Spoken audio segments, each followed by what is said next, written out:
Salut aux passionnés d'automobile, de mécanique et de belles vidéos. Aujourd'hui, je suis à bord d'une Peugeot 106 de 1997, phase 2, les premières phases 2. J'ai pas mis ma ceinture.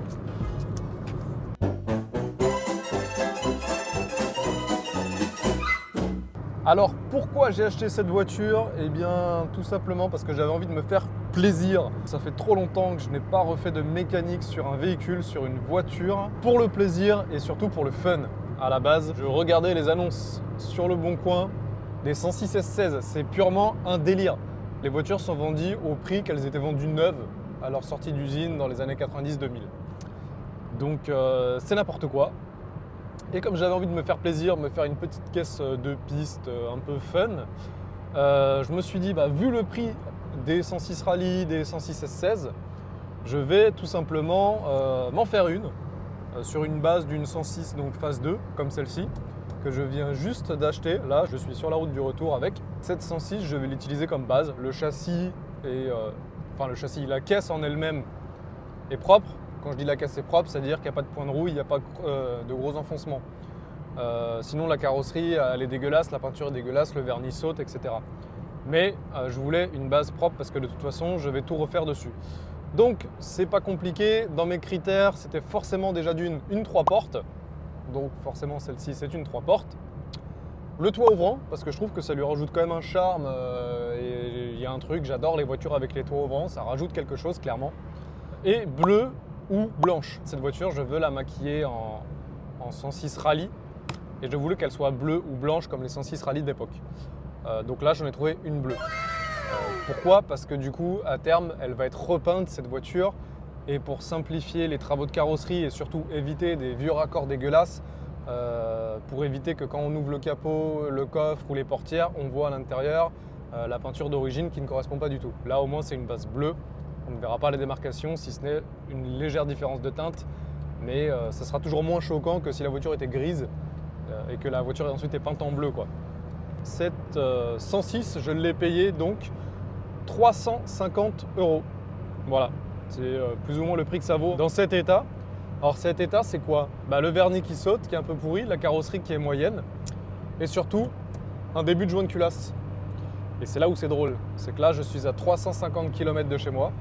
Je dois ramener la voiture chez moi avec un joint de culasse, sachant qu'elle a des problèmes de surchauffe. Alors là, je suis actuellement à 66 km. J'ai pas encore eu de problème. Alors Grégory qui m'a vendu ce véhicule, qui est aussi un grand passionné d'automobile, j'ai adoré discuter avec lui pendant notre rencontre, a été super cool. Parce que ce qu'il a fait, c'est qu'il m'a tiré, je ne sais pas si on va le voir là à la caméra, il m'a tiré un petit interrupteur en direct du ventilateur, ce qui me permet de faire refroidir le véhicule, enfin le radiateur du coup, pour refroidir le circuit de refroidissement. Donc là je peux l'activer et le désactiver à la commande. Et il m'a mis 30 litres d'eau dans le coffre. Donc j'ai 5 ou 6 bidons de flotte pour pouvoir en remettre si j'en perds au fur et à mesure du trajet. Sachant que justement, pour éviter qu'elle surchauffe de trop et qu'elle monte sous pression, là je roule avec le bouchon ouvert du vase d'expansion. C'est-à-dire que le vase d'expansion, le bouchon est desserré de manière à ce qu'il ne monte pas sous pression et pour éviter que ça pète de partout et que ça surchauffe encore plus. Donc forcément, je vais perdre un peu de liquide. Je m'arrête régulièrement sur la route. S'il faut, je remets un petit peu d'eau que j'ai dans le coffre et on croise les doigts pour que ça tienne comme ça jusqu'à la maison. Si le moteur sert devant le garage, c'est parfait. Il aura fait son temps. Elle a 238 000 km. Et de toute façon, elle rentre dans le garage et quand elle ressortira du garage, ça sera avec un autre moteur. Parce que l'objectif, c'est de lui monter le grand classique. Vous me voyez venir. Peut-être que je l'aurai mis dans le titre, je ne sais pas encore comment je vais appeler cette série de vidéos. Le but, c'est de lui monter un TU5 JP4, donc les moteurs 1,6 litre 16 soupapes de 110 chevaux, qui sont montés dans tellement de caisses de chez PSA.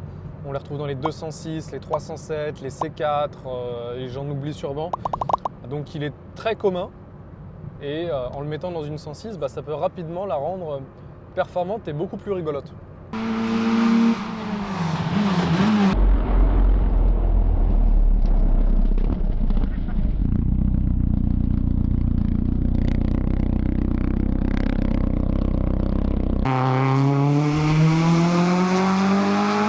qu'est-ce qu'on a au niveau des modifications?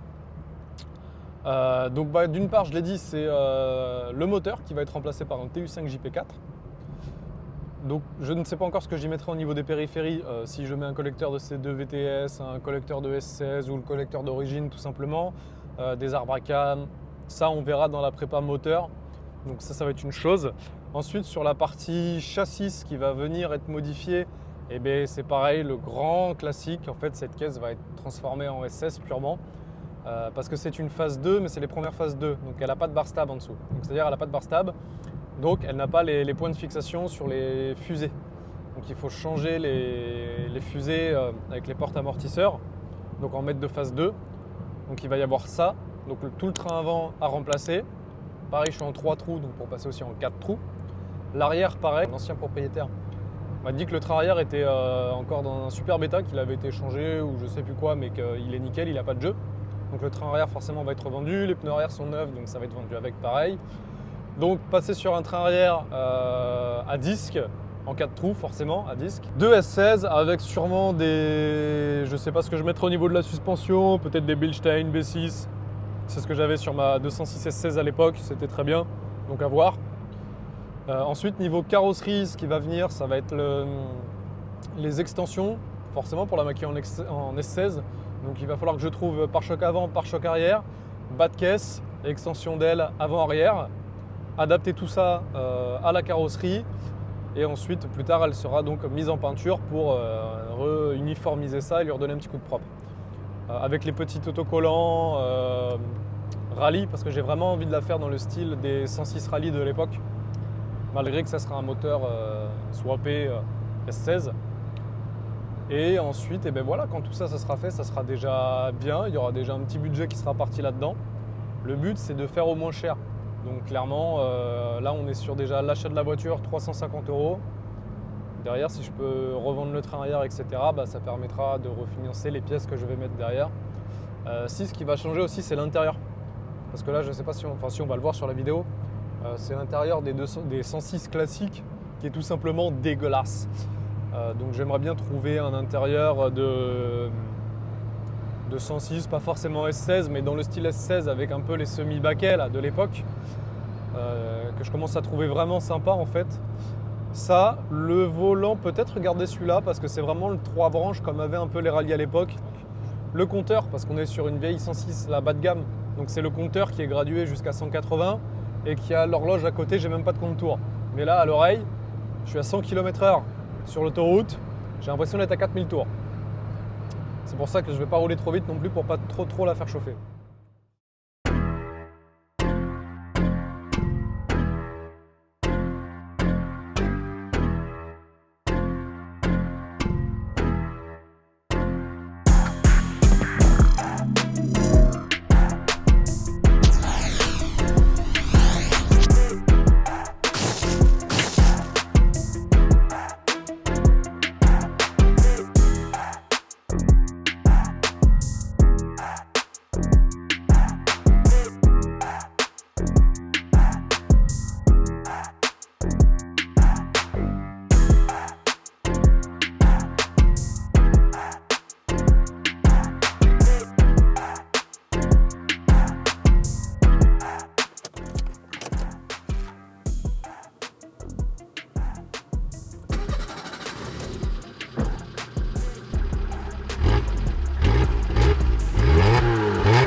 Je pense que ça fera une bonne série de vidéos. Allez, c'était Clem, à la prochaine, ciao.